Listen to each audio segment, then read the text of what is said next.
Otro pasaje que también me desconcertaba era uno que teníamos que memorizar casi al finalizar cada una de las lecciones de la escuela dominical. Y es un pasaje que se encuentra en 2 Timoteo capítulo 2, versículo 15. La Reina Valera Antigua lo traduce de esta manera: procura con diligencia presentarte a Dios, aprobado como obrero que no tiene de qué avergonzarse, que traza bien la palabra de verdad. Yo memoricé ese pasaje. Es más, hasta aprendimos un canto en la escuela dominical que decía estas palabras. Pero había una frase que no entendía muy bien, pero la había memorizado, y era trazar bien la palabra de verdad. Trazar bien, ¿qué significa? Quizá cuando se escribió en el siglo XVII, las personas que tradujeron esto del texto griego original entendían muy bien que era trazar bien. He escuchado muchas versiones acerca de lo que trazar bien significa a lo largo de mi vida cristiana, y en una ocasión escuché a un maestro explicar este texto de la siguiente manera. Cuando Pablo dice esto, este versículo significa que uno debe trazar una línea divisoria entre Antiguo Testamento y Nuevo Testamento. Pero eso no es lo que significa el texto. Luego me enseñaron que el versículo se refiere a trazar las diferentes dispensaciones o épocas del tiempo, desde Génesis hasta Apocalipsis. Pero nuevamente, este pasaje no tiene nada que ver con las dispensaciones o épocas de la historia bíblica. Recuerdo haber ido a un congreso de jóvenes donde el predicador invitado mencionó este pasaje bíblico y dijo: las personas que enseñan la Biblia correctamente parten la verdad cuando la desarticulan, la clasifican y luego la vuelven a ensamblar. Me pasó por encima, hermano. No entendí nada de lo que me estaba queriendo decir esa persona. No tiene nada que ver con lo que Pablo está diciendo en 2 Timoteo capítulo 2, versículo 15. Para entender este pasaje necesitamos centrarnos en las palabras claves que tenemos que investigar posteriormente su significado. Por ejemplo, la frase clave aquí es trazar bien. Es una traducción de un participio griego, ortotomeo, así se escucha en griego. Cuando hoy habla usted de orto, ¿qué viene a su mente? Ortopédico, ¿verdad? ¿Sabe usted que la palabra orto en griego significa derecho? O sea que le pone un aparato ortopédico en el pie para que su pierna se ponga derecha. Orto es derecho y tomeo significa cortar bien. Si juntamos la frase, significa cortar bien, derecho, corto.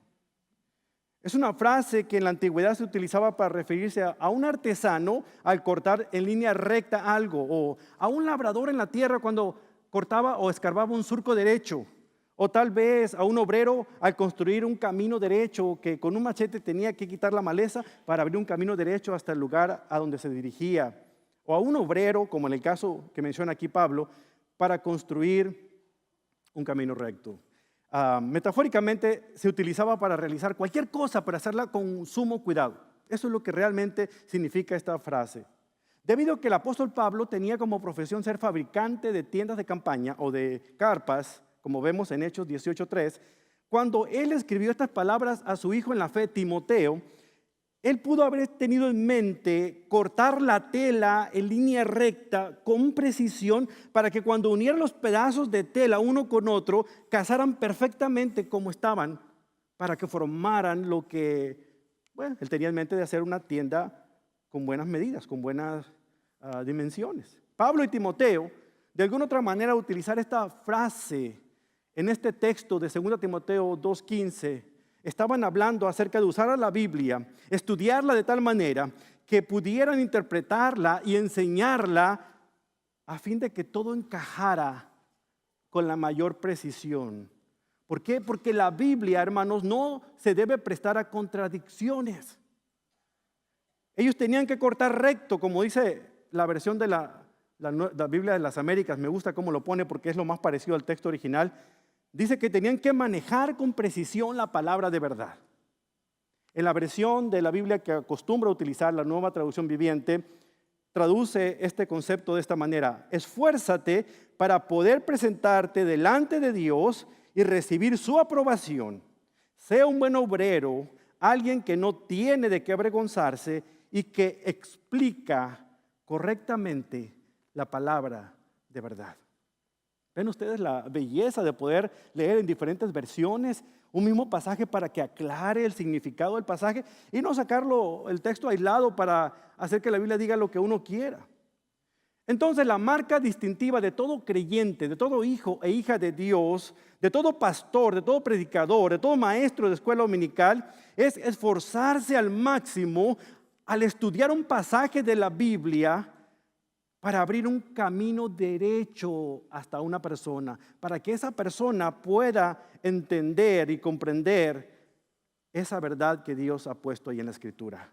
En otras palabras, dejar que la Escritura interprete a la misma Escritura.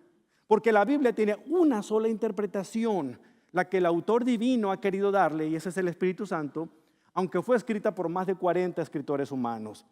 Hay muchas aplicaciones de un pasaje, como ustedes verán en lo que voy a explicar esta mañana, pero hay una sola interpretación y eso es lo que tenemos que buscar. ¿Qué dice Dios y qué significa lo que Dios ha dicho aquí en su palabra? Por lo tanto, nuestra idea central en este mensaje es dejar que las Escrituras interpreten las Escrituras. Y esto nos lleva al punto de la correlación de la Biblia. Sin embargo, hay que tener siempre cuidado, porque hay maestros de la Biblia que ignoran el contexto de un pasaje, lo sacan del contexto y luego hacen que la Biblia diga lo que ellos quieren que diga. Recuerde la frase que les enseñé en un principio en esta serie. Un texto sacado de contexto es un pretexto para justificar cualquier texto. Y esto produce una distorsión. Y de la distorsión voy a hablar en este momento, porque la distorsión origina un peligro de la falsa enseñanza. Sin lugar a dudas, hermanos, casi toda falsa enseñanza se basa en no tener en cuenta el contexto de un pasaje, el contexto inmediato, el contexto de un libro y el contexto general, que es la Biblia completa. El uso de los llamados textos de prueba que utilizan algunas personas para sacar textos y aislarlos y decir lo que uno piensa, hace que la Biblia diga cualquier cosa menos lo que en realidad Dios quiso decir a través de ella. Por ejemplo, si sacamos el Salmo 14, versículo 1 de contexto, pudiéramos hacer que la Biblia diga que no existe Dios, que no hay Dios. Porque esa frase le incluye ese pasaje. O que la Biblia apoya la teoría de la falsa teoría de la reencarnación. Porque hay un pasaje en Juan 3:7 que dice que tienes que nacer de nuevo. Y de ahí sacan toda una idea y filosofía con respecto a la reencarnación. Puesto que se ignora lo que la Biblia dice, hay personas evangélicos, personas creyentes de años que piensan que el texto que dice en Éxodo 20, no matarás, es la ley o la legislación en contra de la pena capital. Y así sucesivamente podemos sacar textos fuera de contexto y hacer que la Biblia diga lo que nosotros queramos, de acuerdo a escritos, por ejemplo, en sectas como el mormonismo. Usted se va a sorprender de que aún en pasajes de la Escritura sacaron algunas creencias que están escritas todavía allí en los escritos mormones, como por ejemplo en la Perla del Gran Precio, que incluye 2 libros. Uno de ellos es el libro de Moisés y el otro es el libro de Abraham. En ese libro, ellos ya no lo creen, ya no lo predican, pero todavía está en sus libros. Aseguran que la piel oscura es una señal de inferioridad moral y espiritual. Y fue dada por Dios como una maldición, aunque usted no lo crea. En la Perla del Gran Precio hay un pasaje en el libro de Moisés que dice que este concepto de la piel morena o la piel negra se rastrea hasta la maldición que recibió Caín en Génesis 4 cuando mató a su hermano Abel, y por eso él recibió una marca, y la marca era que había nacido con piel morena. Todo esto se está sacando de la Biblia, pero fuera del contexto de cómo se está diciendo. Si uno no considera el contexto de inmediato en algún pasaje de la Biblia, vamos a hacer que la Biblia diga lo que nosotros queramos. Por eso tenemos que tener mucho cuidado. Eso es lo mismo que escuchamos hoy en día con muchos falsos profetas, falsos maestros de la palabra de Dios de nuestro tiempo, aún en los círculos evangélicos, toman parte de algún versículo y hacen que diga lo que ellos quieren, no lo que el autor original, que era Dios, pensaba incluir en ese pasaje. No abren un camino derecho, como diría Pablo aquí. Al contrario, tuercen la verdad y nos lleva a creer que la Biblia enseña algo que realmente no está enseñando. Déjeme darle un ejemplo. Hay un escritor cristiano que se llama Stephen Arburn. Buenísimo este escritor. Tiene bastantes libros, pero hay un libro que recomiendo a muchos de ustedes leer que se llama Una fe tóxica, en la que él mismo narra una historia personal de su propia abuela. Ahí dice lo siguiente, y aunque es extenso lo que voy a leer, vale la pena, porque seguramente usted ha escuchado cosas como esta. Dice, mi abuela murió en 1989. Si alguna vez hubo una persona de fe y convicciones firmes, esa fue Nani. Ella crió a sus 3 hijos completamente sola, entre ellos mi madre, tras el suicidio de mi abuelo. Nunca perdió las esperanzas, nunca dejó de creer, nunca perdió la fe. Para ella, la muerte no era más que un paso hacia un lugar mejor. Sigue diciendo. Ella no le tenía miedo a la muerte. Su fe la mantuvo firme, la mantuvo en paz, la motivó a preocuparse por otros y le brindó constantes esperanzas. En el funeral de Nani, el ministro habló de una de las frustraciones de mi abuela que tuvo que soportar en vida. Una auditoría del Servicio de Rentas Internas, el IRS, como sus siglas en inglés dicen. El IRS se esmeró demasiado para asegurarse de que alguien que se ganaba apenas $8,000 al año pagara su parte justa de los impuestos sobre su salario. Mientras que otros estaban ocultando millones de dólares, el gobierno federal, agentes especiales trabajaban duramente en el caso de Perla Russell, nombre de mi abuela, para asegurarse de que el país no fuera a la quiebra por la falta de unas decenas de dólares de una dulce anciana de Atenas, Texas. El problema era la gran deducción que hacía Nani por los donativos de caridad que hacía. El gobierno no podía creer que una mujer que ganaba tan poco dinero pudiera dar el 35% de su salario, no el 10%, el 35% de su salario y en algunos casos hasta el 40% a la iglesia y algunas organizaciones de beneficencia.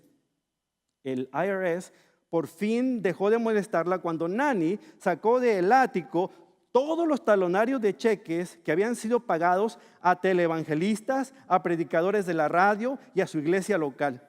Los agentes no entendían, pero se convencieron de que ella había donado cada centavo que había declarado. Así que guarde todo lo que usted dona. No va a batallar muchísimo, pero bueno. Mi abuela no solo entregó casi la mitad de sus ingresos, dice, pagó sus préstamos de automóvil antes de tiempo, pagó su hipoteca de la casa y tenía dinero suficiente para hornear pasteles y llevarlos a gente necesitada. Nani era una mujer de fe increíble. No había nada tóxico en la fe de Nani. Nunca ofrendó a un ministerio en particular, a un ministro en particular, sino a un ministerio, como por ejemplo a un orfanatorio de niños, a un proyecto para alimentar a las personas sin hogar. Cuando daba $1, ella sabía cómo el pastor iba a gastarlo. O bueno, al menos eso es lo que ella pensaba. Algunos de los individuos a los que ella les daba su dinero no eran tan loables, no eran tan decentes. La fe tóxica de estos personajes le quitó a mi abuela la gran bendición de saber que su dinero había sido utilizado para avanzar el reino de Dios. Tomaron el dinero de Nani y lo gastaron en ellos mismos y en sus grandes planes, en programas que no tenían nada que ver con el deseo de mi abuela de hablarle al mundo acerca del amor de Dios o de alimentar y abrigar a los huérfanos. Algunos de esos pastores a los que ella apoyaba económicamente con tanta fidelidad terminaron en la cárcel, se divorciaron de su esposa o fueron arrestados por exhibicionismo o cayeron en algún otro pecado público. Proclamaban la fe en la televisión o en la radio, pero vivían de otra manera. No dudaban en pedirle a mi abuela y a otros como ella que sacrificaran el dinero de su comida para poder pagar el combustible de su avión para darse una escapada de fin de semana de unas vacaciones en Palm Springs, California. La clase de fe que vivían era dramáticamente distinta a la que proclamaban por la televisión o las ondas radiales. Estos hombres y mujeres infieles que se gastaron el dinero de Nani, tuvieron más fe en sí mismos que en Dios. Dependían más en sus manipulaciones y de la providencia de Dios. Estaban más preocupados por sus propias comodidades que por las personas que les dieron dinero o por aquellos a quienes las donaciones estaban destinadas a ayudar. Su fe era tóxica. Envenenó a muchos que confiaban en ellos y distorsionó la opinión que tenían sobre Dios. Muchos de los que vieron cómo estos ministros de los medios cayeron en desgracia. Estos escépticos han derivado una perspectiva tóxica y dañina de la fe basándose en los ejemplos tóxicos que tuvieron en los medios de comunicación. ¡Wow! ¡Qué tragedia! Estos falsos y codiciosos maestros distorsionaron la palabra de Dios y desgraciadamente ellos no son los únicos porque los seguimos viendo. Están vivitos y coleando, lo vemos por todos lados. Algunos predicadores y maestros tuercen el significado de las Escrituras para manipular a sus ingenuos seguidores. Lo más triste de todo es que la gente se deja. ¿Sabe por qué? Porque no estudian la Biblia. Porque quieren que se las estudien por ellos. Porque no son capaces de pasar el tiempo adecuado para entender lo que dice el texto y qué significa lo que dice el texto. Hace algunos meses atrás, uno de esos falsos maestros se paró frente a una audiencia televisiva y dijo estas palabras, escuche. Dice, solo quiero animarles a cada uno de ustedes a que se den cuenta de que cuando obedecemos a Dios, no lo estamos haciendo por Dios. Lo estamos haciendo por nosotros mismos, porque Dios se complace cuando somos felices. Eso es lo que le da a Él la mayor alegría. Solo haz el bien para ti mismo. Haz el bien porque Dios quiere que seas feliz. Cuando vengas a la iglesia, cuando adoras a Dios, tú no lo estás haciendo realmente por Dios, lo estás haciendo por ti mismo, porque eso es lo que hace a Dios feliz. Damas y caballeros, eso es una vil mentira. Es una visión retorcida de las Sagradas Escrituras. Es una blasfemia. Si usted no sabe cómo manejar con precisión las Escrituras, usted fácilmente va a decir amén, aleluya, ay sí, qué bonito habló. Tantas tarugadas que se dicen de un púlpito, ostentando que se sacan de la Escritura, pero son ideas humanas que se meten al texto y hacen que diga lo que yo quiera que diga. Pero como no hay nadie abriendo la Biblia en este momento, entendiendo lo que está tratando el predicador de decir, el predicador puede decir lo que sea. Nosotros salimos de aquí creyendo exactamente todo lo que dijo. Pero hay un antídoto. Hay un antídoto que puede ayudarnos a contrarrestar este mal que estamos viviendo actualmente. Ese antídoto se llama el manejo preciso de la palabra de Dios. Alcanzamos discernimiento cuando estudiamos la Biblia, cuando tenemos un mayor conocimiento de lo que dice el texto y cómo este texto significa en el contexto en el que vivo. Cuando trazamos una línea recta hacia el destino de lo que realmente Él dijo en su palabra, qué significa y cómo lo aplico a la vida en el tiempo en el que estoy viviendo. Si no hacemos un estudio serio, nos veremos atraídos por esta información falsa de estos charlatanes, sin saber que nos están arrastrando al error igual que ellos. A esto se le llama distorsión de las Escrituras. Es torcer el texto para que diga lo que el falso maestro quiere que diga. Y luego llegan a ser tan buenos haciendo lo que hacen que la gente les levanta estatuas y monumentos mentales. Entonces alientan a otros con la famosa frase, decláralo y recíbelo, hermano. Y los empujan a pedirle a Dios lo que quieran, porque Dios dijo que todo lo que pidieran al Señor en su nombre, Él se los concedería. Si tan solo tienen fe. Pero Dios nunca dijo o quiso decir nada de esto. El antídoto confiable para este tipo de veneno, de esta falsa enseñanza, de esta fe tóxica que se predica en tantos púlpitos hoy en nuestros días, es el manejo preciso de la palabra de Dios. No es la voz que escucho a medianoche cuando no puedo dormir después de la buena plato de enchiladas que me comí esa noche. No es salir a la calle y mirar cómo las nubes se ponen para ver si Dios me habló con esa señal. No es sacar el vellón de Gedeón para ver si llovió y quedó seco. Estamos cambiando el orden, estamos haciendo totalmente todo lo opuesto a lo que el Señor pide en su palabra. Busquemos a Dios, Él nos ha dejado este libro maravilloso. Aquí Él ha dado una cita diaria para encontrarnos con Él de una manera clara y precisa. Si usted es serio en querer conectar con Dios, hablar con el que le hable, estudie la palabra del Señor. La palabra de Dios ha sido revelada y preservada para nosotros de manera sobrenatural para que podamos explorarla fielmente y entenderla. Y una de las mejores maneras es dejar que la propia Escritura interprete a la Escritura. Por eso necesitamos hacer correlación. Eso nos mantiene con una precisión en el estudio de la palabra del Señor. La primera parte del estudio de la Biblia de la que nos ocupamos cuando comenzamos esta serie de estudios de Aliméntese de las Escrituras fue la observación, porque esa parte nos ayuda a ver qué es lo que dice el texto. La segunda de ellas fue la interpretación, que nos ayuda a identificar qué significa el texto. Esta es la tercera, correlación. Y esta es dejar que la Biblia interprete la Biblia cuando comparamos un texto con otro texto de la Escritura para afianzar ese pasaje, la verdad de ese pasaje de una manera clara. Si usted deja que el texto dice lo que debe decir y luego lo compara con otros pasajes de otros libros, del Antiguo Testamento con el Nuevo, etcétera, podemos confirmar de qué manera la Biblia está interpretándose a sí misma. Esto nos previene alejarnos de esa fe tóxica que anda por ahí. Cuando vemos lo que Pablo, lo que Pedro dijo, cuando comparamos lo que ellos dijeron con lo que Isaías ha escrito, con lo que Job y Moisés dijeron y Elías, entonces estamos teniendo un contexto muy general acerca de un pasaje que estamos tratando de interpretar. ¿Pero qué es la correlación?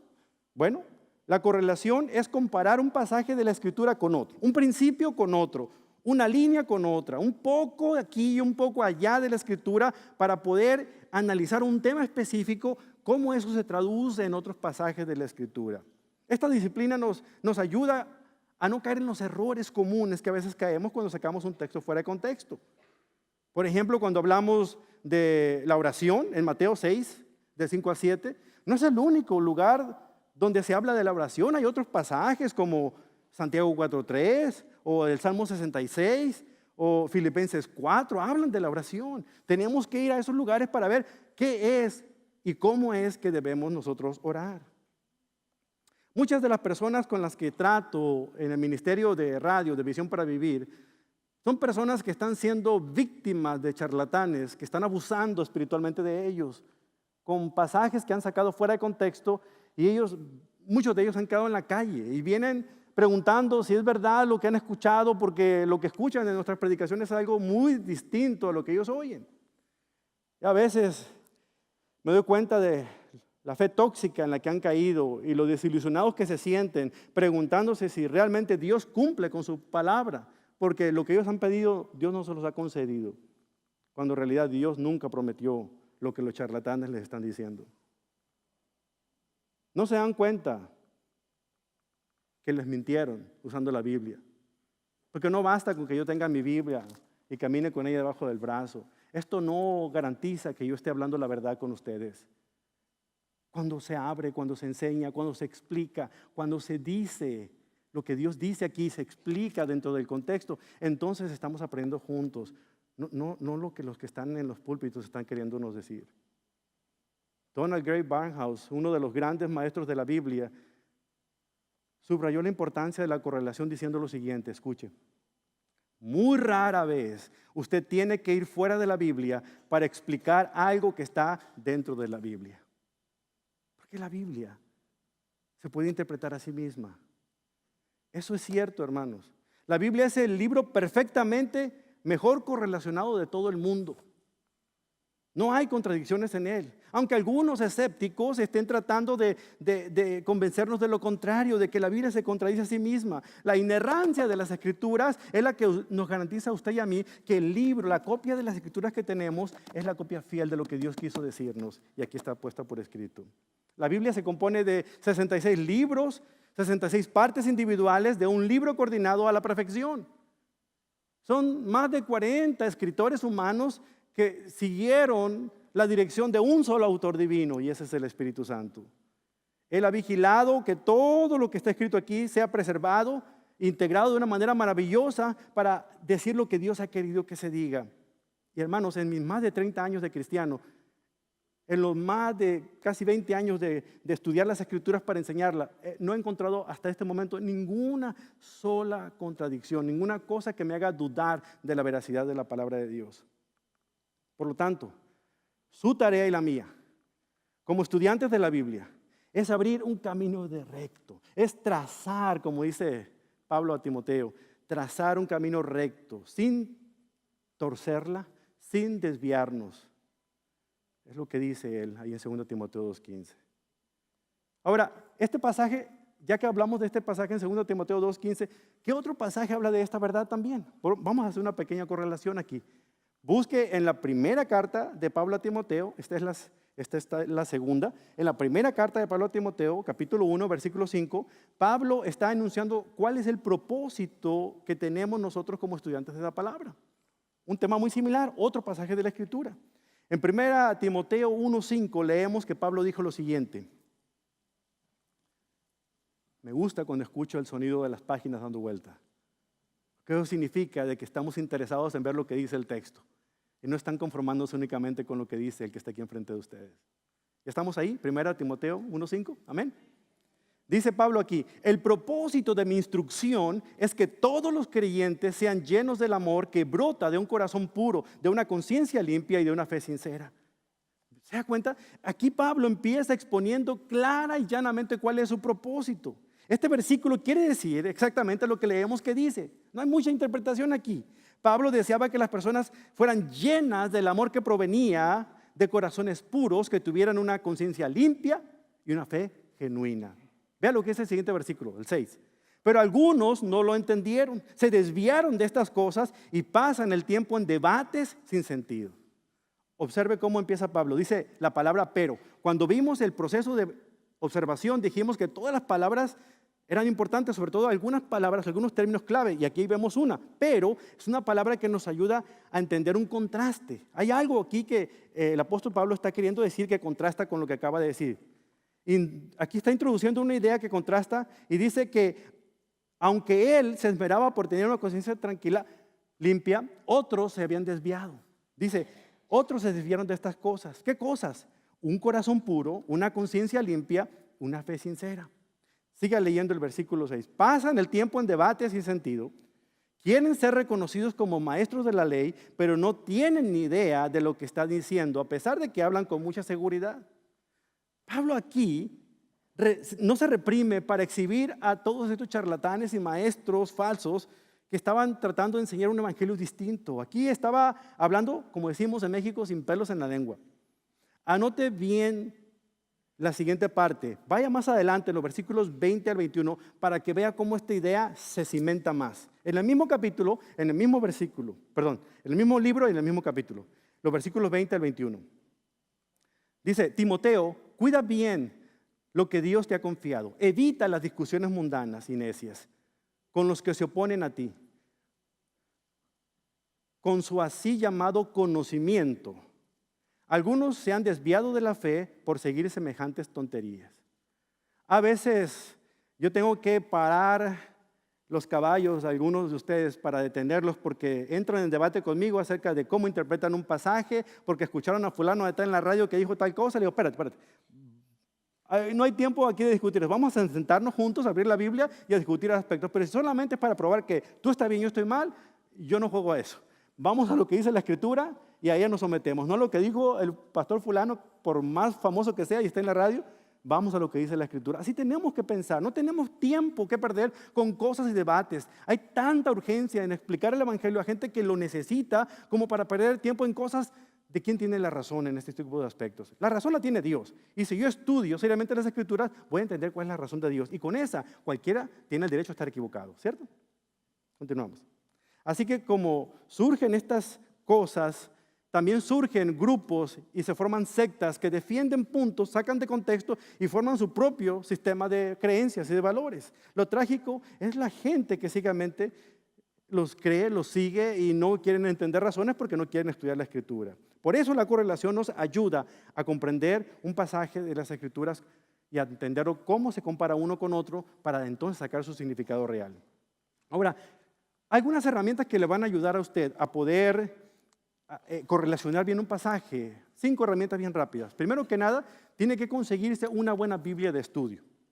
Yo le voy a recomendar un par de Biblias de estudio que personalmente utilizo y escucho a mi mentor, el pastor Sendolo, utilizar también. Una de las Biblias de estudio que yo aprendí a manejar cuando estuve en el seminario es la Biblia de estudio Rairi. Él fue un profesor del seminario.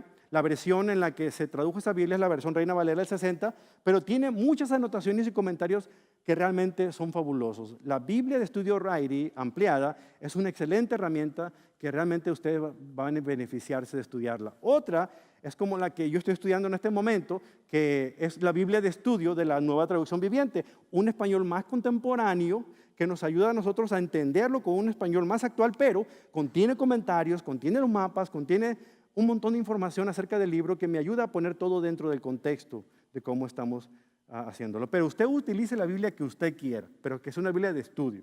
Segunda herramienta, una concordancia. ¿Con qué? Concordancia. Es una especie de índice de todas las palabras que contiene la Biblia puestos en orden alfabético. Donde usted puede ir, si usted se acuerda de un pasaje pero no se acuerda cuál es la cita, y usted dice, ¿dónde dice,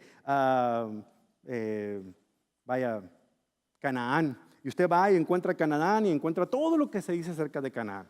Es una manera rápida de hacer referencias cruzadas, pues, o una correlación, que es la misma palabra que utilizamos para eso. Ahora, una recomendación, cuando consiga una concordancia, trate de que la concordancia sea de la misma versión de la Biblia que está leyendo. Por ejemplo, si usted tiene la versión de la Nueva Versión Internacional, búsquese una concordancia de la NBI.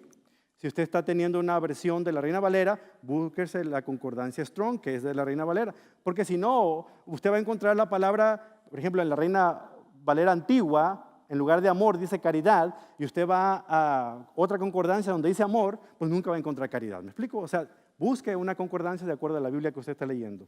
También, una buena noticia para ustedes que son muy buenos con las computadoras y los teléfonos inteligentes y las tabletas. Hay software bíblicos que usted puede comprar y puede tenerlos a la mano con todo ese tipo de herramientas. Logos es uno de ellos. La aplicación Olive Tree es otro de ellos. Hay una página gratuita que se llama Bible Study Tools y ahí vienen diccionarios, comentarios, todo gratuitos para que usted lea. Y la famosa BibleGateway.com. Todas esas son herramientas que están disponibles para que usted haga un buen estudio y una buena correlación. Una tercera herramienta, ya que lo mencioné, es un diccionario bíblico. Yo personalmente utilizo el diccionario ilustrado de la Biblia de Wilton Nelson, pero usted puede utilizar el Unger, cualquiera que usted tenga, un diccionario bíblico. Cuarta herramienta, un compendio manual de la Biblia. Yo acostumbro a utilizar el compendio manual de la Biblia de Halley, Halley, está en español, y encuentro cómo me resume en un pasaje, en un aspecto, todo lo que tengo que saber acerca de un pasaje que voy a estudiar. Y la última herramienta es un buen comentario bíblico. El pastor Swindoll ha escrito el comentario de todo el Nuevo Testamento, lamentablemente está existente únicamente en inglés, pero ya está casi completo, le falta un solo libro nada más, el libro de Mateo, porque acaba de terminar de predicar sobre esta serie. Pero también hay unos que están traducidos. Está el comentario de MacArthur, ese está casi todo en español. Está el comentario que más utilizamos en el seminario de Dallas, y ya está todo en español, que es el comentario del conocimiento bíblico de Roy Zook y John Walvoord. Eso es una de las herramientas excelentes que nos dice versículo por versículo cuál es lo que observamos y lo que interpretamos de un pasaje. Ahora, cuando yo estudio estas herramientas, es después de que leí el pasaje, después de que leí otras versiones, después de que de alguna otra manera ya saqué algunas de mis observaciones y estoy interpretando, me voy allá para encontrar algo que me hace profundizar en este tipo de estudios, pero no antes. Todas estas herramientas son como utensilios que utiliza un chef en la cocina para poder cocinar un platillo suculento. Son herramientas como el sartén, el cuchillo, la mesa, la tabla de cortar verduras. Sin esas herramientas puede ser más trabajoso cocinar un alimento suculento, ¿verdad? Considere pues esto. Ahora veamos algunos ejemplos de cómo podemos correlacionar a manera de que ustedes se vayan con una probadita en este momento. Aquellos que salpican verdades de la Biblia sacando un texto aquí y un texto allá para justificar alguna idea que ya tienen, no están trabajando arduamente en estudiar la Biblia, porque si usted ya se ha dado cuenta, estudiar las Escrituras requiere tiempo, esfuerzo, sudor, lágrimas, petición al Señor de oración, sabiduría. No se trata únicamente de pedir nada más al Señor que me dé un pasaje como lo que les he dicho siempre, de aquel predicador que vivía al lado de la iglesia y que de camino de la casa pastoral a la iglesia le decía: el Espíritu Santo me va a dar lo que tengo que predicar. Los ancianos de la iglesia terminaron comprándole una casa del otro lado de la ciudad para que tuviera más tiempo de hablar con el Espíritu Santo, porque obviamente no daba una el pobre. No, necesitamos pasar buen tiempo en las Escrituras, ¿cierto?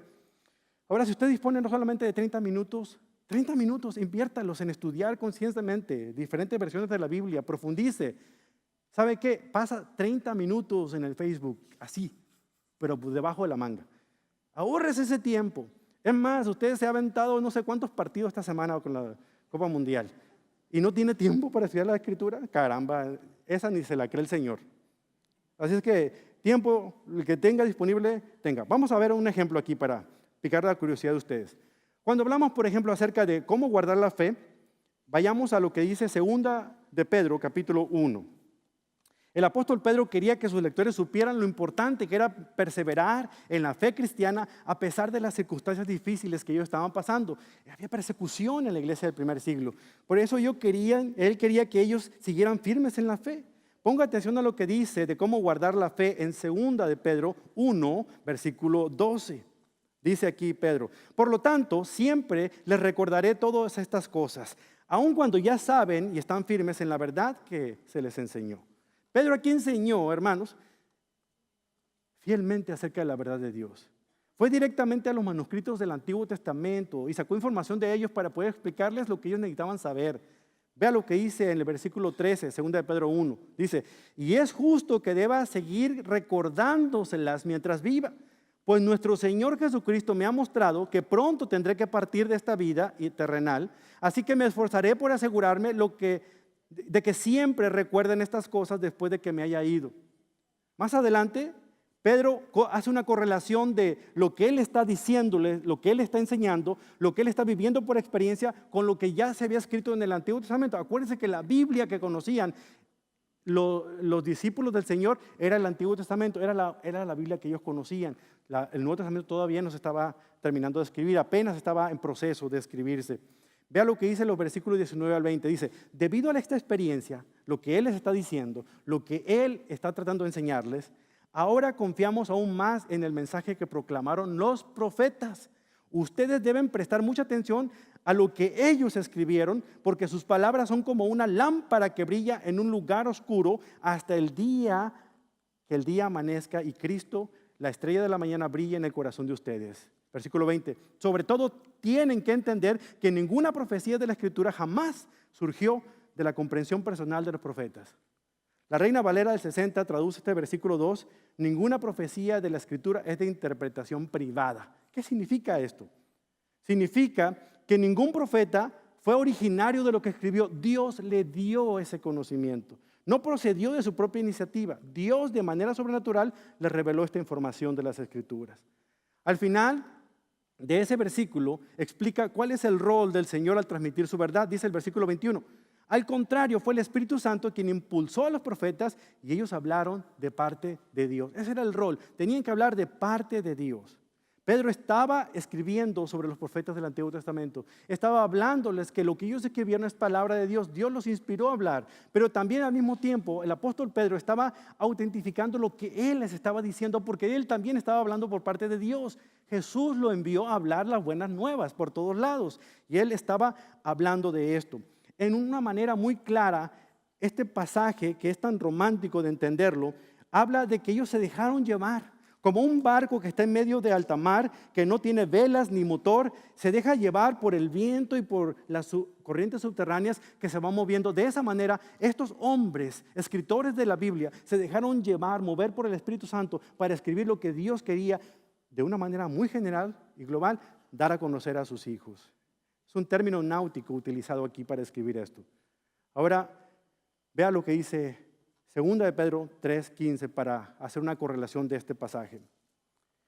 En 2 de Pedro 3:15 encontramos aquí el pensamiento del apóstol Pedro. Y me gusta porque aquí el apóstol Pedro está haciendo una correlación también de pasajes de la Escritura. Fíjense, dice: y recuerden que la paciencia de nuestro Señor da tiempo para que la gente sea salva. Esto es lo que nuestro amado hermano Pablo también les escribió con la sabiduría de Dios, que Dios le dio. El hermano Pablo es Pablo el apóstol. Para el tiempo en el que Pedro escribió esta carta, las cartas de Pablo ya habían comenzado a ser difundidas ampliamente en las iglesias del primer siglo. La sinceridad de Pedro nos da consuelo. Dice, fíjense lo que dice en el versículo 15.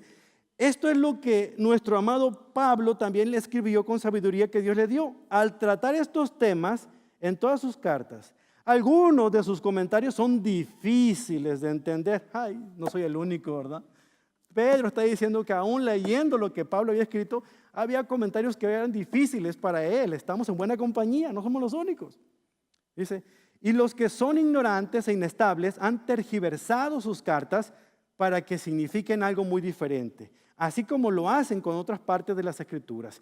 Esto resultará en su propia destrucción. ¿Se dan cuenta, hermanos? Lo que es importante aquí anotar es lo siguiente. Pedro está autentificando los escritos de Pablo como palabra de Dios. Y obviamente él está diciendo, yo también estoy escribiendo, por lo tanto estoy hablando cosas que Dios me está revelando a través del Espíritu Santo.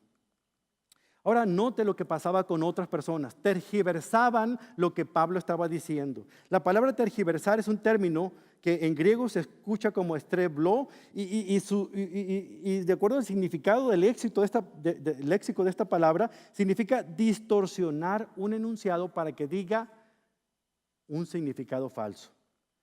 De acuerdo al comentarista William Barclay, la doctrina de Pablo de la gracia se tergiversó convirtiéndola en una excusa y aún una razón para pecar. Romanos capítulo 6.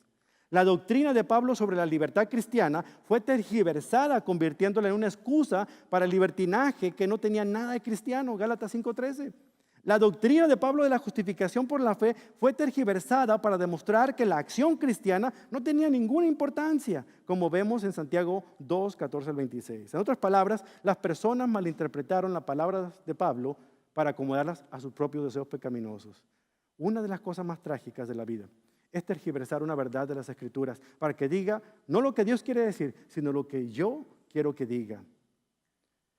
Eso es solamente un ejemplo cuando hablamos de nuestra seguridad. Cuando hablamos de la oración, por ejemplo, pasajes como Mateo 21, como 1 Juan 5, como el Salmo 66, nos ayuda para no caer en los vicios. Por ejemplo, Mateo 21 al 22 es uno de los pasajes que más utilizan los que predican la teología de la prosperidad. Escuchen cómo dice aquí Mateo. Les digo la verdad, si tienen fe y no dudan, pueden hacer cosas como esta y muchas más. Hasta pueden decirle a esta montaña, levántate y echa al mar, y sucederá. Ustedes pueden orar por cualquier cosa y si tienen fe, la recibirán. Ay, cómo nos encanta ese pasaje, ¿cierto? Pero si solamente nos quedamos con la idea de que así sirve la oración, estamos totalmente errando al blanco. Por eso es importante compararla con otros pasajes. Por ejemplo, 1 Juan 5:14 nos ayuda a entender, dice, y estamos seguros de que el que nos oye cada vez, que le pedimos lo que a Él le agrada. Y como sabemos que Él nos oye, cuando le hacemos nuestras peticiones, también sabemos que nos dará lo que pedimos de acuerdo a su voluntad. ¿Se dan cuenta? ¿Quiere otra probadita? Santiago 4:3. Ustedes piden pero no reciben porque no piden como les conviene, porque tienen motivos cerrados. ¿Quiere otra probadita? Salmo 66:18. Si no hubiera confesado el pecado de mi corazón, mi Señor no me habría escuchado. O sea que hay muchas condiciones para la hora de pedirle al Señor y que Él nos conceda lo que pedimos. La correlación nos ayuda a tener esta seguridad. Finalmente, cuando hablamos acerca de los demonios, porque tenemos dos grupos entre los cristianos, los que le tienen miedo al diablo y los que lo menosprecian al diablo. En Marcos 3, en Lucas 4 y en Hechos 16 hablamos acerca de la influencia de los demonios en la vida de las personas del primer siglo. Hay personas que por un lado le tienen temor y no quieren nada al diablo. Y tienen miedo y de salir a la calle en la oscuridad. Por otro lado hay otros que tienen la visión menos equilibrada acerca del poder que tienen sobre Satanás. De que lo van a reprender, de que lo van a sujetar, de que lo van a hacer todo eso. Cuando hacemos un estudio, por ejemplo, cuando leemos Santiago, capítulo 4, versículo 7, dice, humíllense delante del Señor, resistan al diablo y Él huirá de ustedes. Juan dijo a los hijos del Señor que aquel que está en ellos es mayor que el que está en el mundo. 1 Juan 4:4. Y luego en Mateo 10:1, Jesús le mostró las ventajas a los cristianos cuando Él los envió a sus discípulos a echar fuera demonios y a sanar otro tipo de enfermos. Pero, en realidad nosotros no tenemos poder sobre el diablo. Escrito está en otras partes de la Escritura. No tenemos autoridad sobre él. Dios todavía no ha prendido al dragón, como dice Apocalipsis 22. Porque aún continúa merodeando como león rugiente, como dice 1 Pedro 5:8. Dios tampoco ha dado autoridad para atar al enemigo por nosotros mismos. Es más, un escritor llamado Judas en el Nuevo Testamento está diciendo que ni siquiera el arcángel Miguel se atrevió a actuar como si tuviera autoridad sobre Satanás. Él simplemente dijo: el Señor te reprenda, diablo. Y en Lucas 22, 35 y 38, realmente entendemos una gran verdad. Entendemos que las condiciones que Dios dio de esta asignación a los discípulos de ir y predicar y sacar demonios estaban sujetas a cambio. Lea ese pasaje y se da cuenta que eso no era lo importante. Lo importante era simplemente ser obedientes a lo que el Señor estaba queriéndoles decir. ¿Por qué es importante la correlación? Una, nos da un discernimiento claro en lugar de opiniones confusas, hermanos. Opiniones humanas hay hasta por debajo de las piedras y la mayoría son erróneas. La correlación traslada la autoridad de la palabra sobre nosotros directamente por el Espíritu Santo. Segundo, nos ayuda a desarrollar un enfoque razonable y equilibrado de las Escrituras. Nos protege de irnos a los extremos. Satanás es un experto en utilizar los extremos. Él siempre agarraba textos de la Biblia, pero no los decía completos. ¿Se acuerdan cuando tentó a Jesús en el desierto? ¿Se acuerdan cómo tentó a la mujer en el Edén? No les dijo la verdad completa. Cuando sacamos un texto a medias, estamos tergiversando las Escrituras igualmente. 3, nos ayuda a desarrollar un enfoque razonable y equilibrado de las Escrituras. Nos mantiene de unidos a los extremos. Y 4, nos permite separar rápidamente la verdad del error. Concluyendo, ¿qué podemos hacer nosotros a la hora de correlacionar? 3 cosas, 3 recomendaciones. Primero, seamos diligentes en el estudio de las Escrituras. Preparémonos, invirtamos tiempo. Si tiene 5 minutos, estudie 5 minutos, pero sea consistente. Segundo lugar, procuremos agradar a Dios, no a los seres humanos, como dice 2 Timoteo 2:15. Procuremos ser aprobados por Dios, no por la gente. Y eso nos va a ayudar a saber que debemos mantenernos completamente en el camino correcto. El estudio esmerado de la palabra honra a Dios, al Dios de la palabra. Y 3, mantengamos el equilibrio, hermanos. Nuestra meta es abrir camino recto hacia las Escrituras, no desviarnos de ellas. Si usted tiene la sensación de que el descubrimiento que ha tenido en las Escrituras está en desacuerdo con lo que las Escrituras mismas dicen, párese ahí y vuelva nuevamente a estudiar las Escrituras. Todo esto podría resultar desalentador para aquellos que piensan que comunicar es sencillo, porque comunicar la palabra del Señor debemos hacerlo como está dicho e interpretar dentro del contexto. Es bien importante leer lo que aquí dice, hermanos, y saber que lo que Dios dice es lo que realmente es lo que quiso que significara. Un rey soñó que había perdido todos sus dientes. Después de despertar, mandó llamar a un sabio para que interpretase su sueño. El sabio llegó y le dijo: ¡oh, qué desgracia, mi señor! Cada diente caído representa la pérdida de un pariente de vuestra majestad. El rey le gritó: ¡qué insolencia! ¿Cómo te atreves a decirme semejante cosa? ¡Fuera de aquí! Y mandó que le dieran 100 latigazos. Más tarde ordenó que trajeran al segundo sabio y le contó lo que había soñado. Después de escuchar al rey, el segundo sabio le dijo: excelso señor, gran felicidad os ha sido reservada. El sueño significa que usted sobrevivirá a todos sus parientes. Se le iluminó el rostro. El rey, con una gran sonrisa, ordenó que le dieran 100 monedas de oro. Cuando este salía del palacio, el primer sabio le dijo: pero si yo le dije exactamente lo que tú le dijiste. El sabio le dijo: no es lo que dije, dice, sino cómo lo dije. Uno de los más grandes desafíos de la humanidad es aprender a decir las cosas como son, pero decirlas bien. Y eso tenemos que tener mucho cuidado nosotros que estudiamos la Biblia. Hay una sola interpretación y no tenemos por qué cambiar la verdad, pero hay que saber cómo comunicarla como Dios espera, con las diferentes aplicaciones que tengamos. Seamos cuidadosos en el estudio de la palabra. Estamos tratando con la vida eterna de mucha gente cuando estamos comunicando la verdad divina. Por eso vale la pena que invirtamos tiempo y seamos diligentes en estudiar la palabra. Oremos, Padre. Nuestro Dios,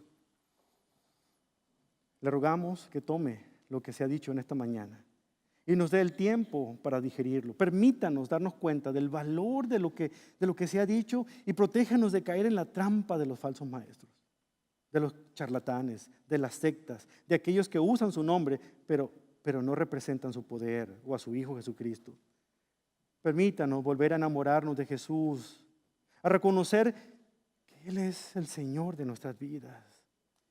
Denos la paciencia, Padre, para sumergirnos en su palabra, en los versículos, en los capítulos, en los libros de esta su Biblia, y que podamos crecer en gracia y en conocimiento. Cuídanos, Señor, del conocimiento simple, que solo infla la mente, pero no transforma. Instrúyanos en el valor de observar lo que usted ha dicho en su palabra para poder interpretar el significado de su verdad y correlacionar su palabra para que las Escrituras interpreten lo que dicen las Escrituras y en última instancia podamos aplicarla eficazmente en nuestras vidas.